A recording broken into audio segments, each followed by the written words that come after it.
hoping that you guys can actually help me, and if you see some things in here or you have some questions of information that you think I should add or other pieces to make my presentation better to the assembly tomorrow at 1 o'clock, and by the way, you're welcome to attend that. That would be great.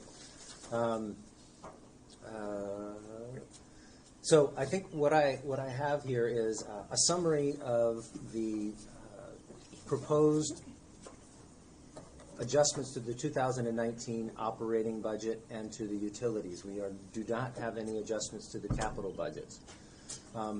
And so I'll just walk through the slides here.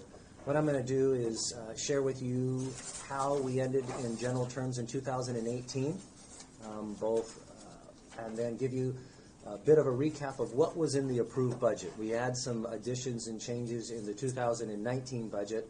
I'll just share with the BAC what we did and the changes that we made there at a very high level, and then spend most of the time with the information about the changes that we've made in the first quarter budget, the adjustments of any key adds and subtractions, some of the things that we've done on our revenues, a little bit more detail about each individual item, and then a summary of the budget based on what was approved and what the changes are overall as it relates to taxes.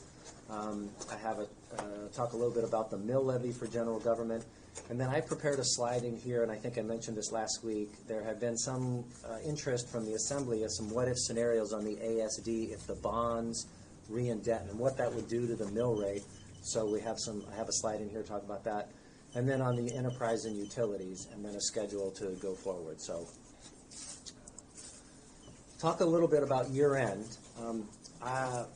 I mentioned this before. We will be giving the Budget Advisory Commission and the Assembly a detailed report on how 2018 ended now that the books have closed.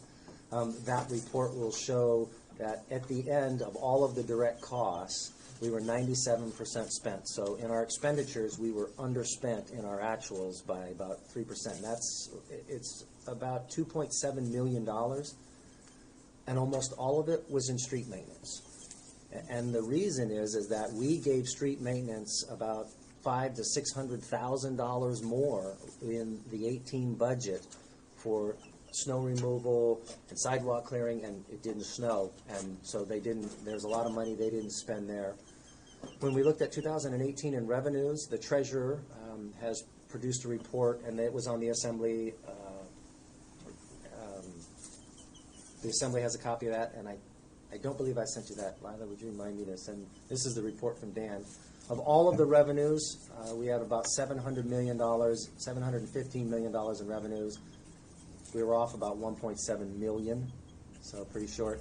Fund balance, as 2018 ended, for maybe some new members of the BAC, and I know that some of the new members of the Assembly, this number of fund balance is the amount of fund balance we had left as a result of all of our expenditures and all of our revenues related to general government. That's above and beyond the 10% we needed to meet our bond debt security and the 2% for reserves. So when we created the fund balance number, the amount that we have is $600,000. This budget, we applied that $600,000 into the 19 1Q budget. Okay. Year end for the utilities. For the most part, there weren't any significant changes. There's been a lot of activity inside solid waste as a result to they are going to be some of their future plans for solid waste at the central transfer station.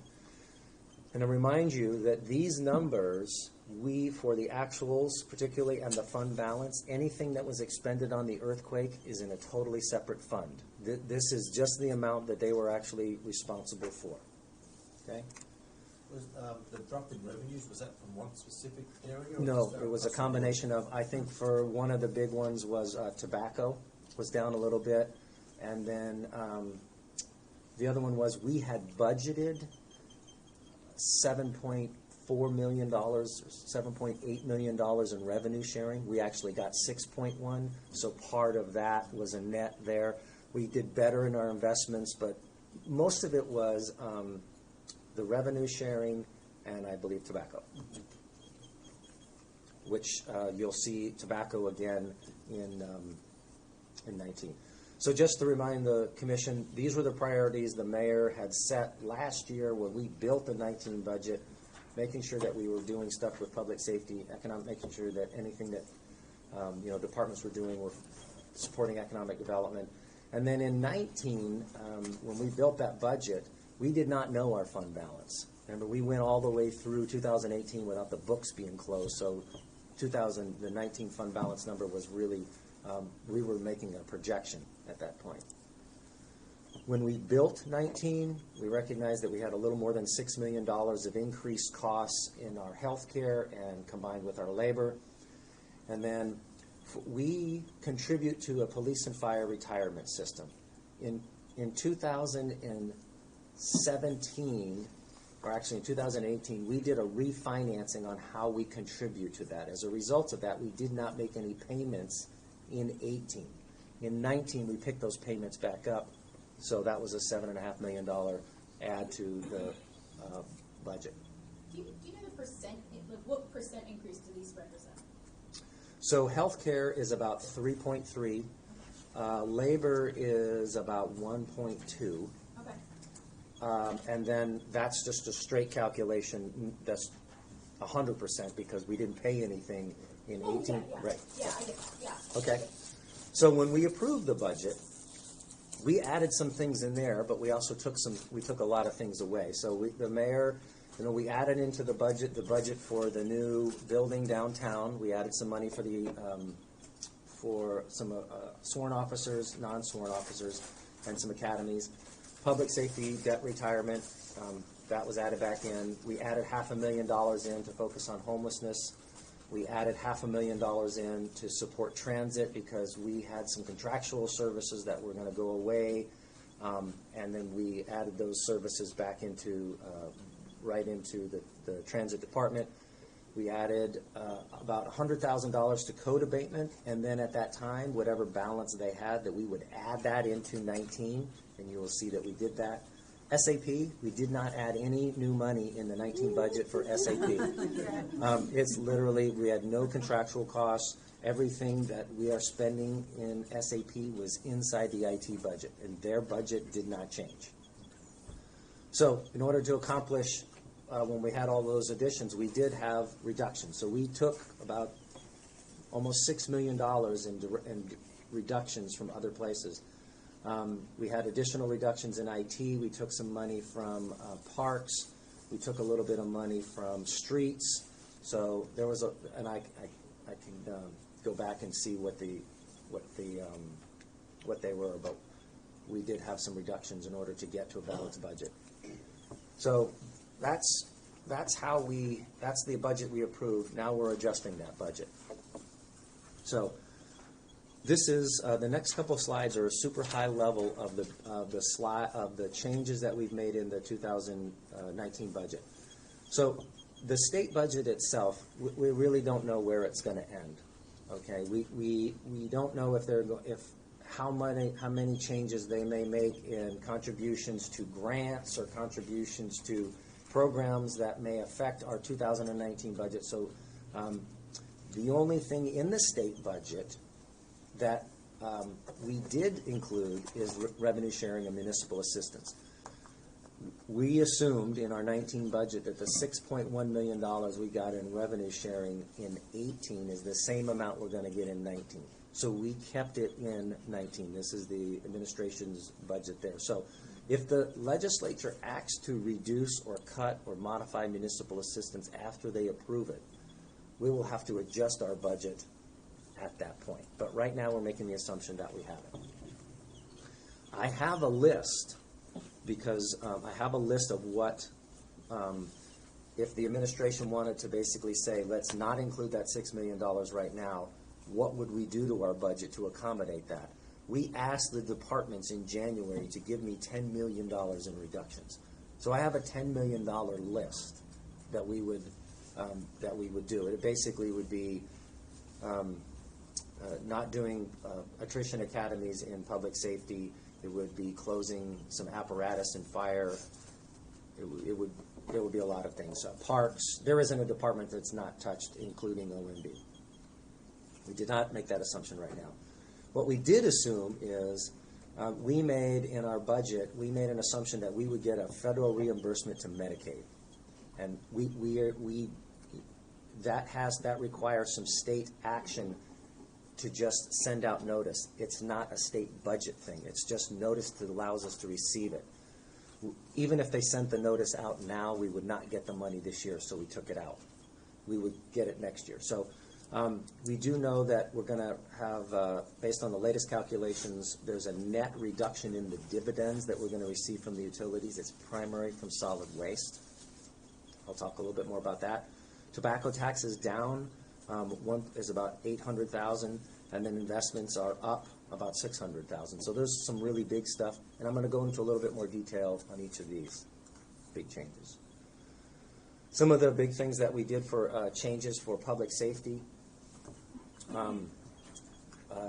Primarily, this has to do with some adjustments to a fire academy. It's about $300,000 of that, and then some overtime to police. And the way we did that is, while we made some overall labor adjustments due to contracts and actuals, instead of just sweeping the money away, we loaded the money back into their overtime budget for APD. Because we cut $1.5 million out of APD's overtime budget when we approved 19.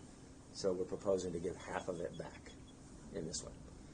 Stormwater utility, the administration wants to progress on the idea of this, creating the stormwater utility. So rather than borrowing money from another fund that we would have to pay back, we're just going to take it out of the available resources we have. We cannot use AWU, any money from AWU from the ratepayers. Basically the way the utility is structured, we can't use ratepayer money to put it on an expense for a utility operation that's not theirs. So we're using our own. Transit, this is an adjustment for fuel. Facilities contracts, we had to make a population and a CPI adjustment to the amount that we pay the PAC and the museum. That's about $337,000. And then litigation, we are still working through some litigation cases. Some of them are in the media. This one here, we'll just have to add some money because of anticipated litigation costs. These are not court settlements. These are just costs in court. Lance, the stormwater utility, so that is going to be implemented this year. So based on the schedule that I have seen, they need to do some work and then go through whatever. They have to create it. They have to go through the RCA I don't know if they have to go through the RCA to create a regulated utility. But whatever documentation they have to do, they have to set the rates. They have to set the service area. There's a lot of work. And then you have to get the assembly approval to create all of the things to necessitate a utility. If they can get that done in 9 months, I will be impressed. Yeah. So this is money just to build it. We are not anticipating any revenues from it. And will AWU eventually run it? Lois, I think that's the idea. But it would be a separate utility. They're going to, I think, be the lead in the structure for actually how the utility is created because they know how to do it. So it's like water, wastewater, and stormwater. Stormwater. Yeah. I think that is one model. It does not have to be that way, but I think that's the path they're on. All right?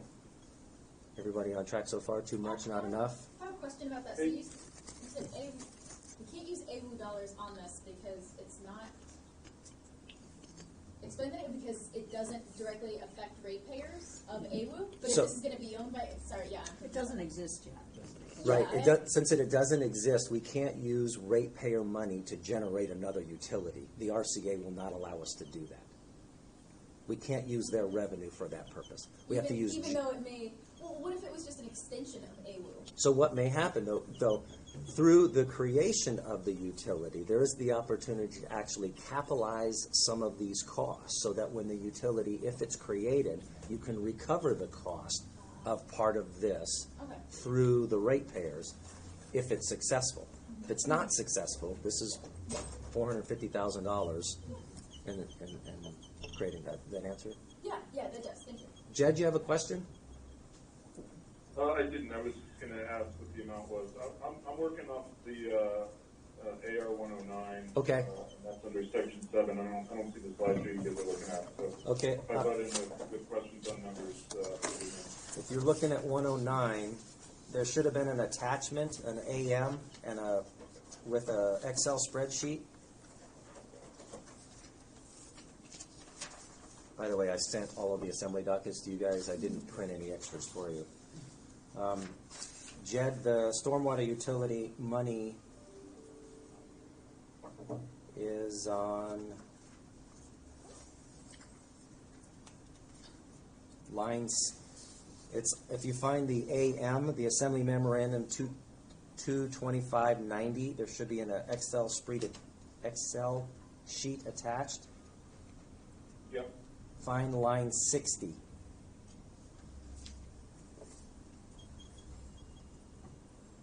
Yeah, okay, I got it. Okay.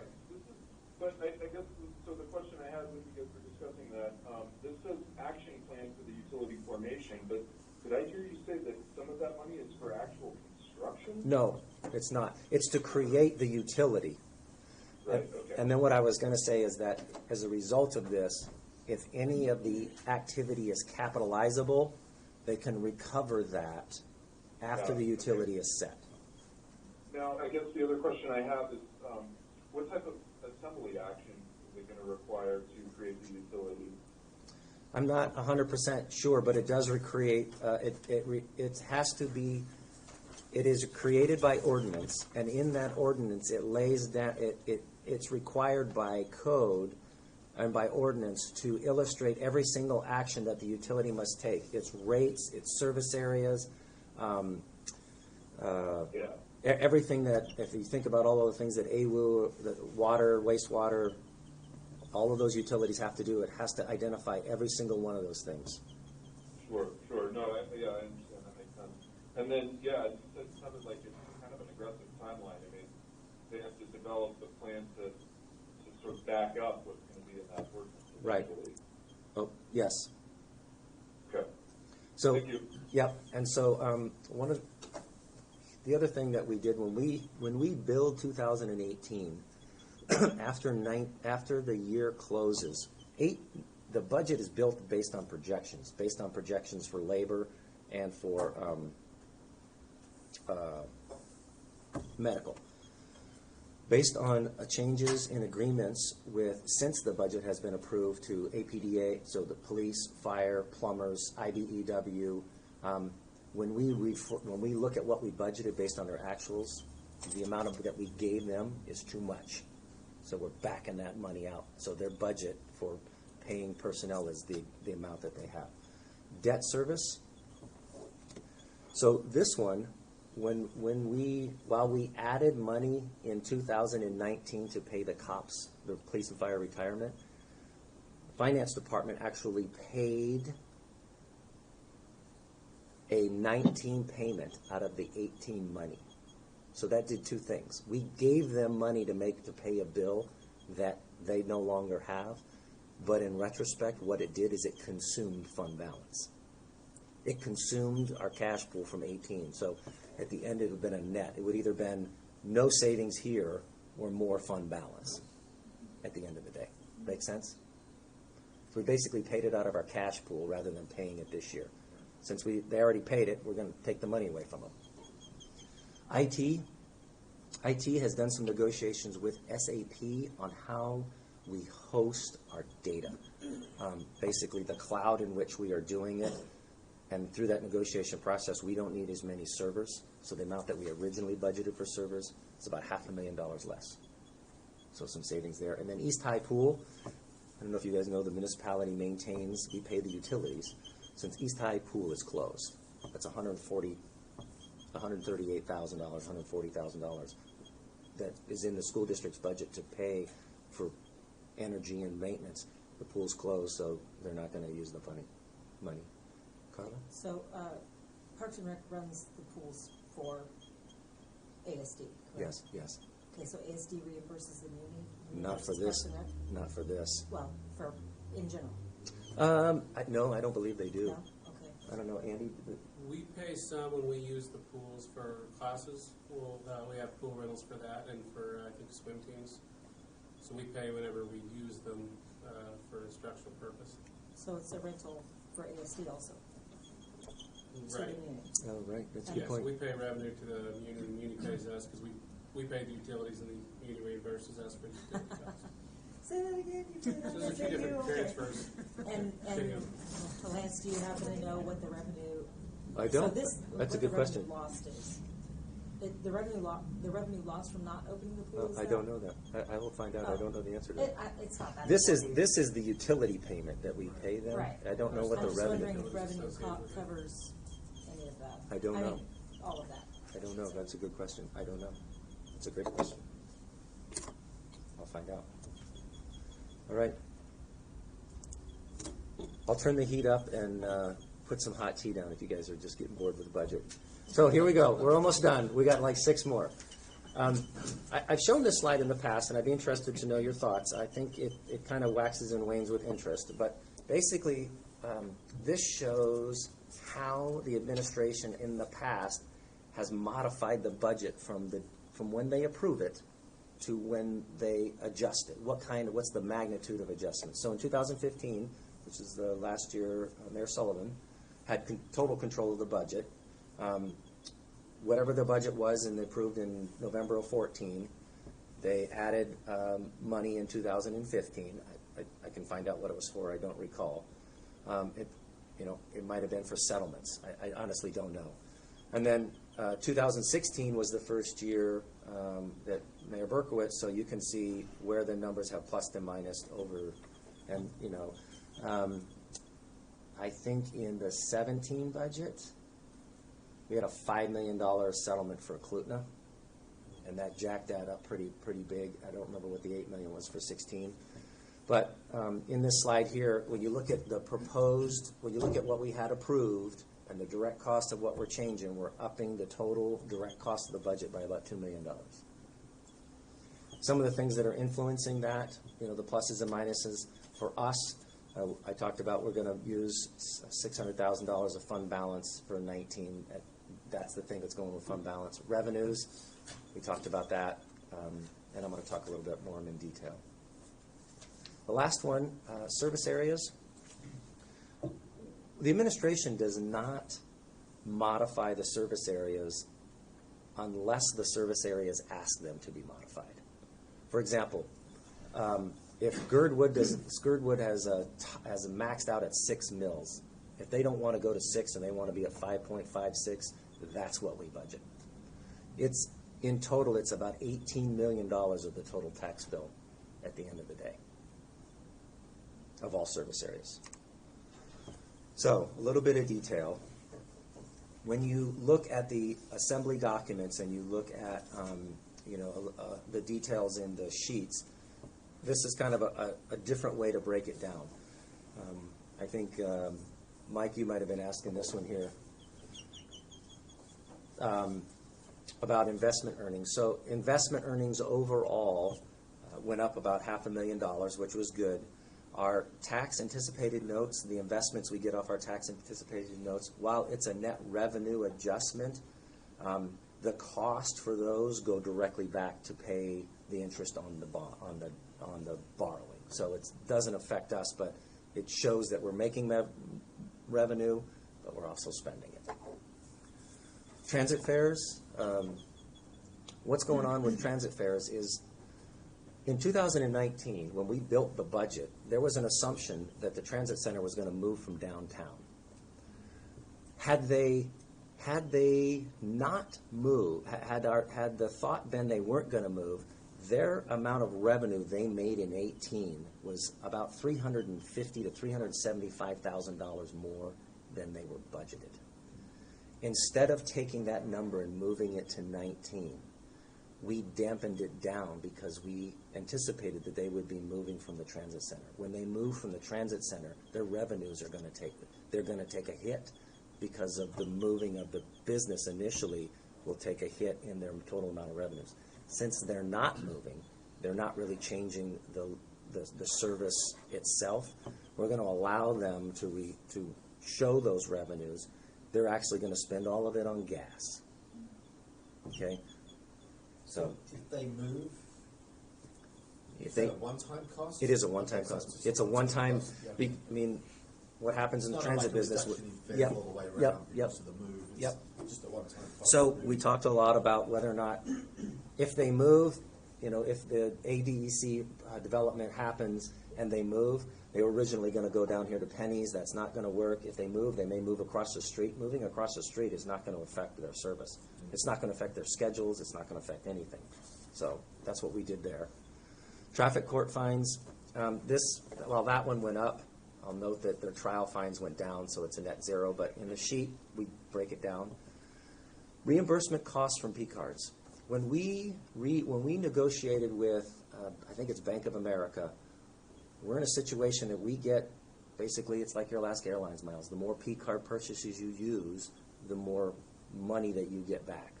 We do a lot of transactions, so we'll gain about $150,000 in revenue by using P cards. Motor vehicle tax, it's down or up a little bit. Tourists, basically, that's where a lot of that comes from. Delinquent taxes, payments, and interest, it's pretty small. Room tax, up a little bit. And then we have building permit, tobacco, public principal and interest, and code enforcement. It's all up a little bit. No marijuana? No marijuana. Not marijuana is almost like, it's just adjusting a little bit. It's not moving up or down from our budget. I'll talk a little. It's down here, actually. Yeah. On the decrease. Yeah, it moved down, I want to say like 100. In that one, I think it went down, like, I don't remember, Carla, it was really, really Well, super small. What's the deal when you can't count on Alaskans to smoke and also smoke marijuana? I don't know. They're really screwing us over. The one that's hurting us the most is people aren't smoking as much. The tobacco tax is really, Bastards. I know, right? And, Lance, the Denina Center and the Egan Center and Sullivan, how does that play into all this? So the proportion of the room tax that you see there, the $497, that's the total amount of room tax that's revenues coming in. And Lois, I'll find out if that is our split, because I think our split of that total amount of tax, so we take that total amount of tax and we do three things with it. We pay debt to the Denina Center, we give ACVB a third, and we keep a third. Mm-hmm. So the amount that we have available to spend on general government is about a third of that $500,000. Okay, so rentals, for example, How does that? So rentals inside the facilities? I'd have to ask Chris about that one, but they don't expect any changes in those facilities. The one that I will find out about is the Sullivan Arena, because the Sullivan Arena, the contract we have is that they are guaranteed to make a certain amount of money, and when they don't rent their space, we actually have to backfill them. We had to do that twice. And I think we budgeted to do that in 19 to like $250,000. That is still in play, but I will confirm that. And the Denina, is that a net positive? I assume a lot of it goes to the. I think the Denina is yes, the Denina is. We're not in a situation where we're paying the Denina because they're not busy. The Sullivan, I think so. I will find out. That's a great question. Even though Dick Trainee won't be there on Friday, tomorrow, maybe he will be. He will ask me that question. That's a good question. I will ask that. He asked me two questions. Lance, are we under budget? And what's fund balance? And then he'll ask me some questions about Sullivan Arena. Okay. Some of the fees. We talked about the reductions in fees. 3.6 of that, remember the highlight slide? 3.6 of that 4 is the federal. There's also some ambulance fees that we're not getting recovered from. It's about $300,000. That's based on E911 calls, the reimbursement for E911 through Medicaid. It's a different program. It's a different source of Medicaid reimbursement. Why is that one not coming in? Is it the same reason? No, different reason. It's Okay. That's just has to do with the total number of calls. And I won't go down that rabbit hole. It has to do with, we've raised the rates for the surcharge on, when you call E911, your phone you get a $2 surcharge. We're maxed out at that. Utility revenue, this one reflects the reduction in solid waste. So solid waste in the approved budget between both of their utilities, refuge and collections, they were gonna, projected to give us a dividend of about $1.7 million. They're not gonna be able to do that. So, and then the port actually, based on their net position, believe it or not, even though they're trying to build a dock, they were able to contribute like $100,000 more than we had originally budgeted. So the net revenue from the utilities is -1.5. We're not getting anything from ML&P, or not getting anything from AWU in either utility. Tobacco tax is down about $800,000. MUSA and MISA total, the amount of contributions that they're bringing to municipal government is down. The interesting thing about tax, the tobacco tax and the MUSA and MISA, those things are under the cap. So when they are down, property taxes go up. Lance, you mentioned solid waste services not being able to pay a dividend that's expected. What changed with them? So when we did a projection, we were doing a projection based on how their 18 would end and their net position. And their net position is not in, their net position didn't turn out. They're operating anyway, their net position did not end in a situation that, based on the calculations, they should be paying us a dividend. So that's basically why.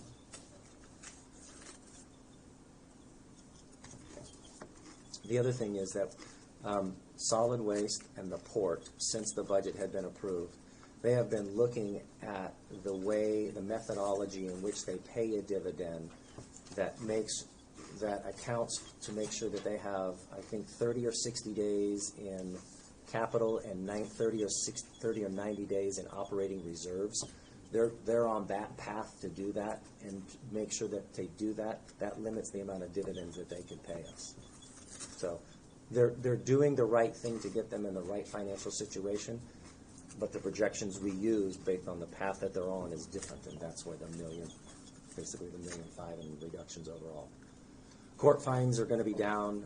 That's based on Treasury information. Build America subsidy bonds, that's a reimbursement we are supposed to get, we didn't. And then fire alarm fees, rental revenues, the aircraft tax, marijuana, there's a variety of things. The net, all that, it's like $2,000, $4,000, $20,000. It's a net reduction in revenues. And the badges, what were they issued for? So Build America bonds, they were issued, They the ones that went out in 2010 for Yep. with the ARA funds? yes, yeah. Okay. My brain overfilleth. Those are a federal reimbursement? Yep. Yep, and we had to work with the IRS to get the reimbursement for them.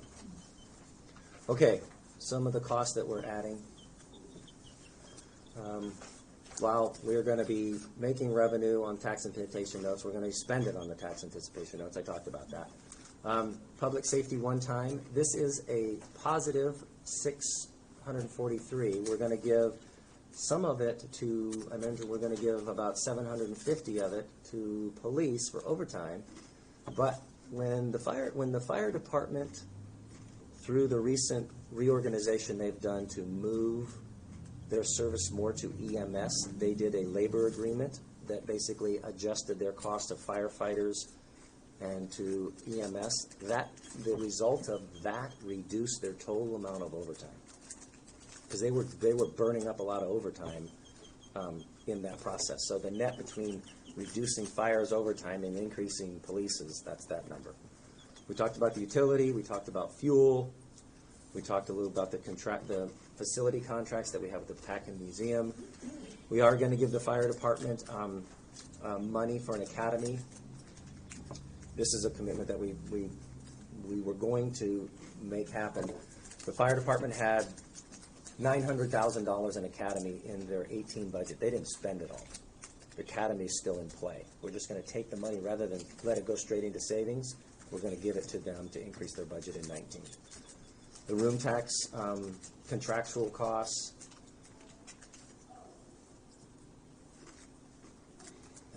drawing a blank on that one. I'm drawing a blank, I'll have to remember that one. Litigation, I talked about that. Voter-approved bond debt. So these are for, when we issue bonds, these are all of the voter-approved bond debt that we add. We can increase the cap for voter-approved bond debt. Homelessness initiatives, we're gonna give about $25,000 more to John Rada for Parks and Rec. The homeless coordinator was half grant, half tax funded. The grant looks like it's going to be going away, so we're going to fully fund that position in 19. Labor alignment, that's a plus and minus of all of the other agreements that we have. Development services, code abatement. The balance they had in 17, basically we're giving them more money for code abatement. About 700,000 of that, or 70,000 of that is moving from what they didn't spend that we gave them in 18 to 19. Plus, they're going to move some positions around, get rid of a land use enforcement officer and add a code abatement officer. We're going to give some money to the library for Eagle River. They have a capital expense they need to do out there, and then fund the affirmative action plan for the city. The auction contract, basically the contract cost for the auction's going up. Settlements, this is a small settlement out for a court case as a result of the forest fair. I won't go down to that rabbit hole. That just anyway, we settled. It had to do with a gentleman who wanted to express his religious beliefs in the forest fair. If you've ever been to the forest fair, they have a sign on the door: no dogs, no politics, no religion. Anyway, somebody came in and challenged us on that. We settled with them for $44,000. The Forest Fair is a muni-sponsored event? No, it's not, but the way in which we sponsored, the way in which the action was taken, it had to do with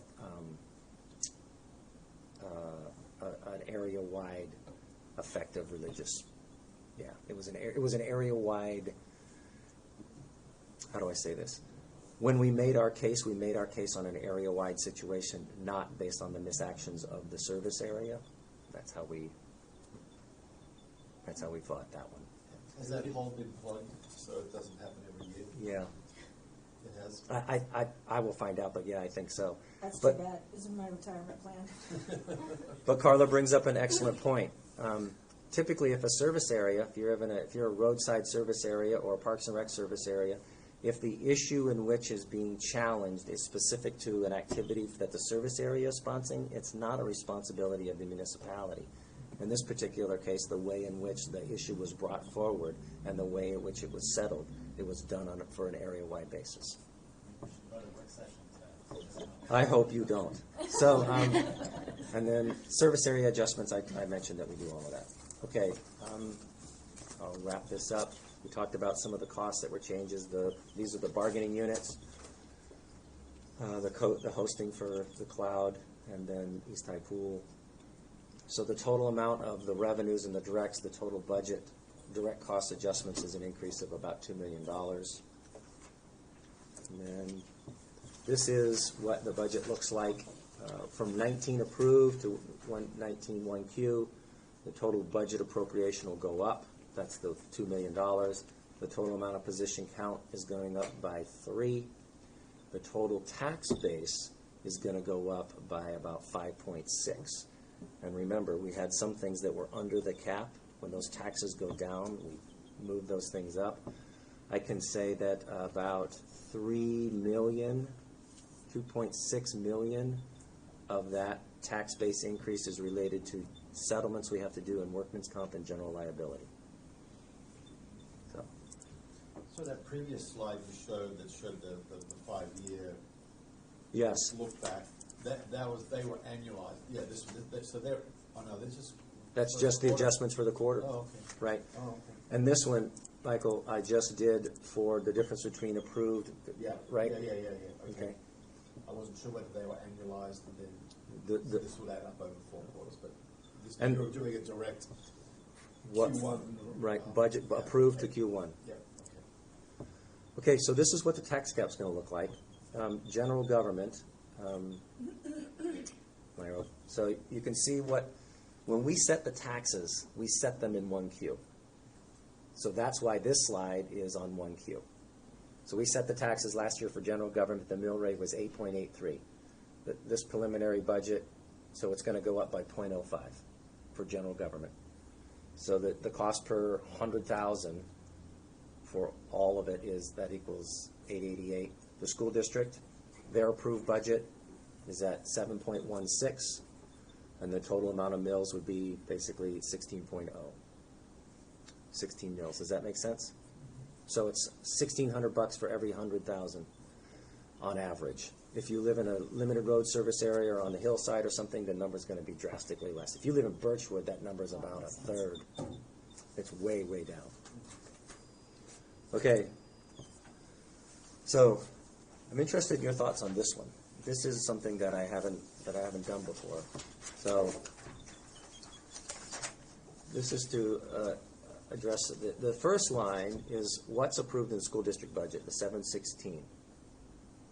So if the state matches, if the state does the school bond reimbursement amount as the school district's budget illustrates, the mill rate does not change. Does that make sense?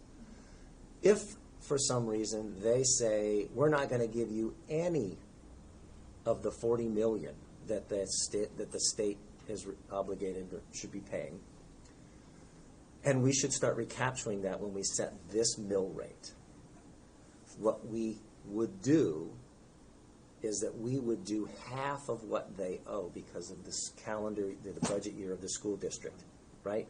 So we would add $20 million to the school district's budget for bond debt reimbursement. That would take them from 7.16 to 7.6. Okay? That would be the adjustment for half of the bond debt. If the assembly said, you know what, let's do it all. Let's do it all in 19. What would happen then is the mill rate for the school district would go up by about 1.2 mils. That would be about $120 per every person for under 100,000. If they don't do anything in 19, and we have to do it all in 20, we'll do the half that we have to do in 19 plus all of the amount that they're due next year, which is about another 40 million.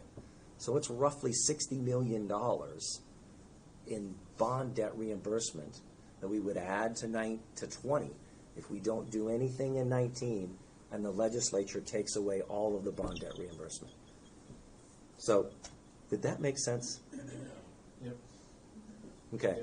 Yep. Good, because I was like, I don't know how I'm going to explain this. And this is like brutally simple. This assumes that the assessed valuations don't change and everything else in the world. This is just the simple.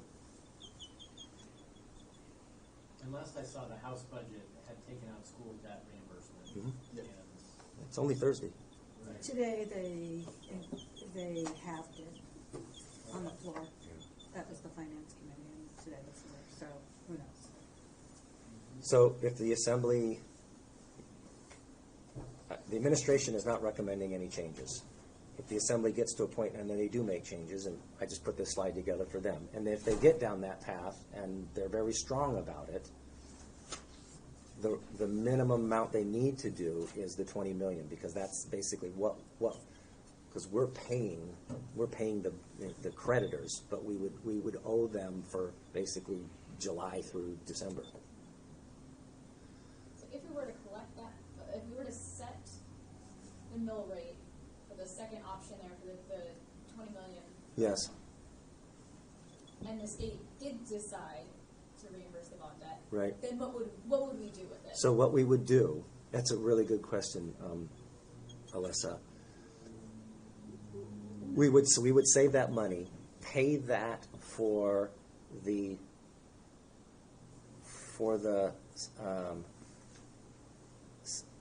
first half of their next round of bond debt.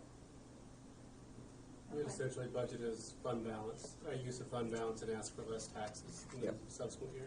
Their mill rate, instead of being 7.16, would be that minus 0.5 or 0.6. Okay. Conceptually, the slide makes sense, and it's pretty simple to understand. Visually, it's really busy. If you could Do some graphics. do something different or something. Okay. Just, maybe minimize some of that Okay. text or something. I could do But that. conceptually, it's easy to understand. Just visually, it's busy and it's hard to sort of. I think what I can do is, I don't need the third, fourth column in.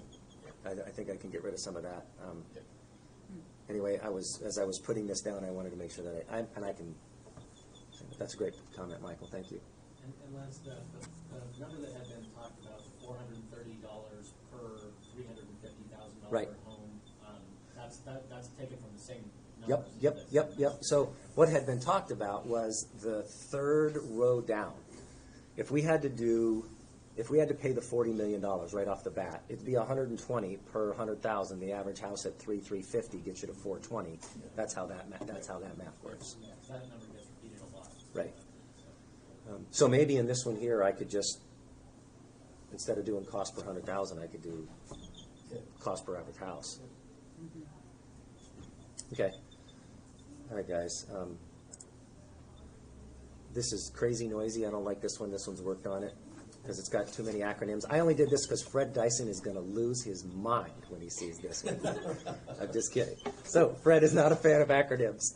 I'm going to change this slide, but basically what it means is that what we're changing utilities, there's just sprinkles of truing up for collective bargaining units, their calculations, and their intergovernmental charges.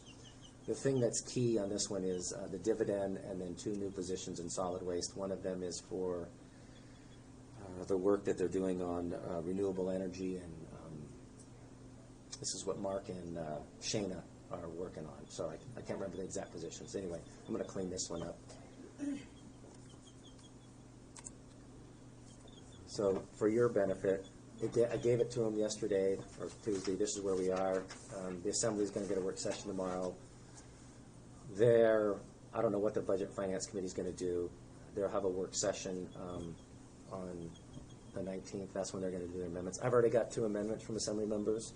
One of them, Assembly Member Dyson, wants the municipality to spend $150,000 to pay for a state employee to work in the crime lab on our behalf. And then the other one, which we wouldn't supervise.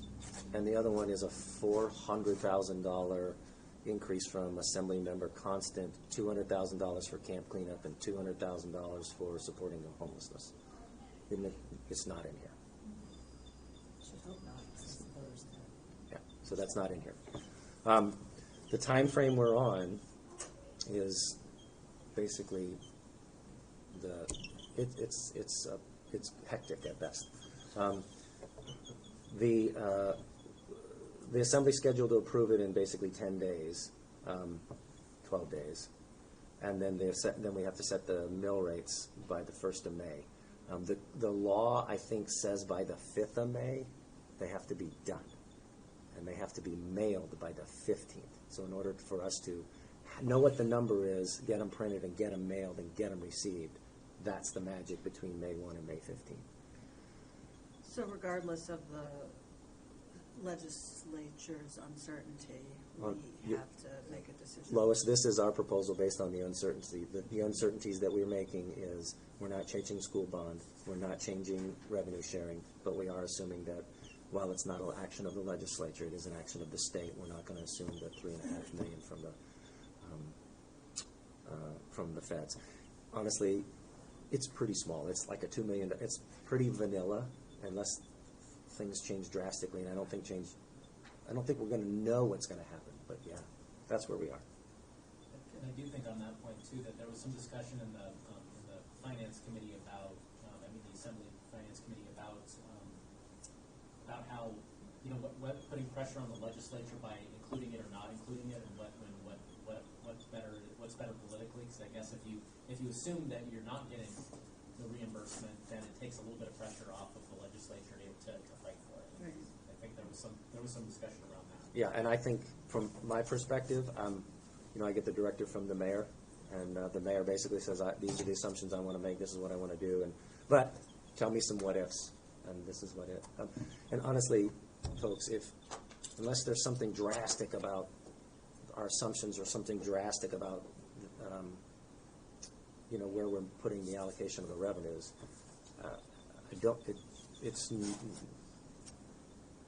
It's not very exciting. Carla? Okay, so I have to go, so I just have a couple of quick questions. First of all, I went to a conference where these gentlemen have now made this unit that takes waste and turns it into electricity, which I think is awesome. Uh-huh. So that was it. But this is going to be a super general question. Why the revisions? I mean, why when we do the budget for 2019, do we have to do quarterly revisions? So we are, and it's a code requirement to. I think the code requirement is that we do a first quarter revision because this is the number we use to set the mill rate. Okay, so it's, and sometimes in the business world, it's just a budget to actuals thing. I was just wondering why we had to go, whether it was a political move, not particularly any administration, but no, to show that you're not way over budget or way under budget. No, it's basically truing up our projections. We approve a budget based on projections that are projections that would actually set the taxes and set the tax cap. When the year closes in which we were making the projections, when we actually know the actuals, we just true it up so that it's accurate. That's the only reason why we do it. That's the main reason why we do it. We don't do any other adjustments throughout the year. Mm-hmm. We do supplementals. If we want to add money, we get a grant, we can do a supplemental to add money, or if it runs into it. But this is the only time we adjust the budget. Okay, thank you. Sorry. So for you guys, if you have questions or something like that, on the path forward, if you have reservations or strong, or if you want to get together, if you want to do anything with this on the resolution, you just want to let it go, it's up to you. But I gave it to him Tuesday. It doesn't give you guys a lot of time, and I appreciate you doing this on this amount of time. If you want to do anything before the assembly approves it on the 23rd, I want you to think about that. But maybe it's whatever. So, Hey, this is Jed. You guys hear me? Yeah. Sorry, go ahead, Jeff. Hey, Lance, I'm sorry I don't think I'm going to be able to provide you much feedback on your slideshow, but I was trying to follow along as good as possible. If we could go back earlier in the presentation where we were talking about municipal revenue sharing. I think you had said it was about $6.1 million this year. Yes. Expected. Yes. And, at this point in the legislature, we don't know what's going to happen with any of that stuff. It could be 6.1, it could be 0. But when you were relating that to cuts to departments, and I think you had said you'd asked for about $10 million. What does $10 million in cuts to departments look like? I guess the question that came to my mind, and I think I've brought this up before, is why is that municipal revenue sharing money going toward operating budgets? Why doesn't that go into capital so that if that money goes away, you're looking at capital projects that you're cutting rather than operating services and conditions and stuff like that? So that's maybe almost more of a feedback question that I would have if I were really looking at that in the future, but I'm sort of curious about that. It's been the policy of, it's a policy call, it's not a requirement. And the policy has been they've been using revenue sharing to apply for municipal services, and in the past, some administrations have used municipal revenue sharing as property tax relief. And then when they do that, it basically dampens down the tax cap. And so next year, what happens is that if you don't get any revenue sharing, or it's less, the tax cap's artificially depressed, but that's a policy call. Sure. It could be used on capital. Okay.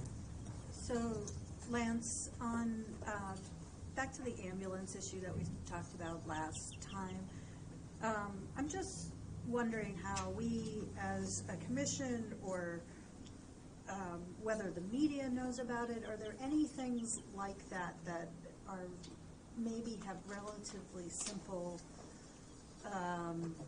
ways of increasing revenue that we might be able to help?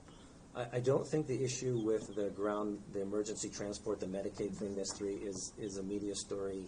I don't think the media is, Like I don't know if they're not 3 aware, if they just not million making it or- a story. Yeah. I mean, it's millions of dollars. Right. And, I mean, I know that our fire chief is working with fire chiefs, because that lack of reimbursement of federal money is not just for us. It's for Juneau and Right. Fairbanks and Kenai. It's for all of them. How could that not be a story? It's not. But have you guys tried, or should we? We haven't in OMB, but I know that, obviously the mayor's office and they're aware of whether or not they want to amp it up. And I think the reason they haven't is they've been, when they started the program, it was between governors. So they started it under Governor Walker. They were going to get the notice available. That didn't happen. Change of administrations, working with them to get them up to speed. Give them some time to do that, because they need to understand what the new administration would be noticing. Well, that's, here we are, however many months later, 5 or 6. They just haven't got to a point of comfort to basically put the notice out. So that's Or it. they've been doing other things. Yeah, and they did yes, and they've required some homework, and Yeah. our fire chief and the other fire chiefs have been working on some data. So it's not all on the state. They could have flipped the switch in October. That would have been wonderful, but they didn't, and so they postponed that, and now we're on a path where even if they do everything they need to do, we will not see any money in 19, so that's why we took it out. Whether or not it's a news story that's a call on that end of the building. But we have a lot of information.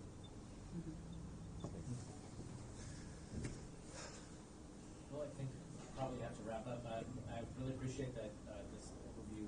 Was it helpful? Really Do you understand it? us. Yeah, Yeah. very much so. And I think I also at least really appreciate getting the information really fresh and current, so I think that's a really valuable Right. thing for us. So thank you. Nolan, will you or maybe Alyssa be able to attend the work session tomorrow?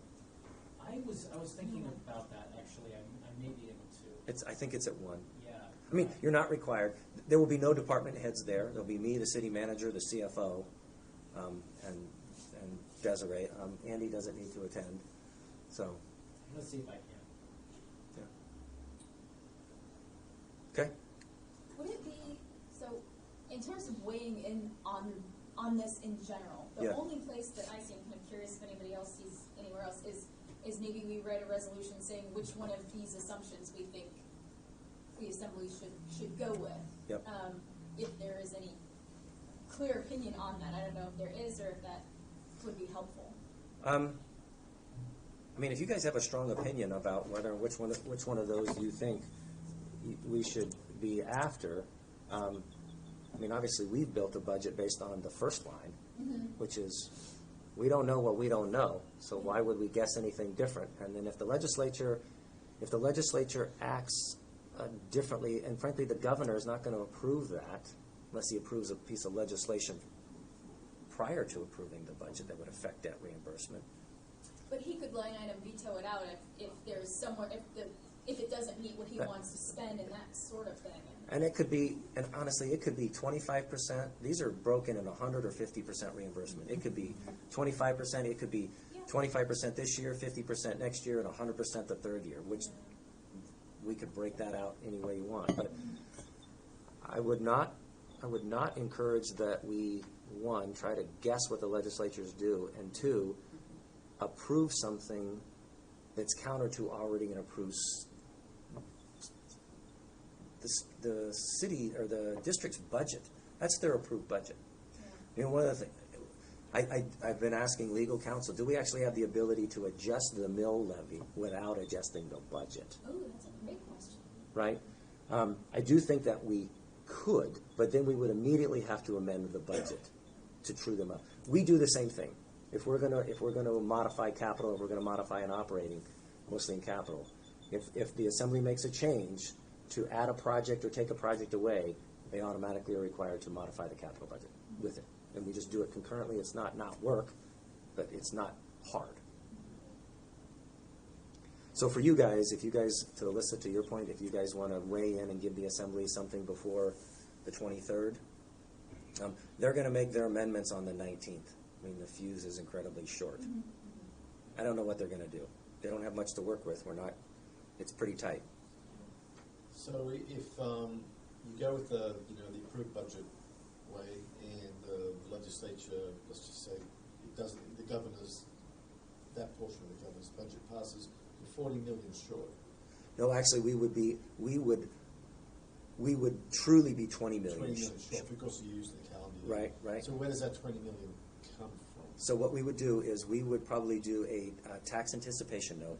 We would borrow them. We would basically pay it out of a tax anticipation note. We set the mill levy. The note's going to be paid based on anticipated taxes, which we'll recover in 20, and we're done. Okay. Would we end up paying slightly more than we would if we got them, if we amended the budget to have the 20 in it now, because we'd be paying even a small amount of interest on it, or is that not how it works? That is how it works, but you don't know what the interest rate is, Okay. right? And again, listen, this is making some assumptions based on, well, we know what the bond debt reimbursement is for the school district. We have a schedule for that. Yeah. What we don't know is the cost per 100,000 because it's based on so many other things, assessed valuations, Yeah. by other things. But it's a magnitude. Yeah.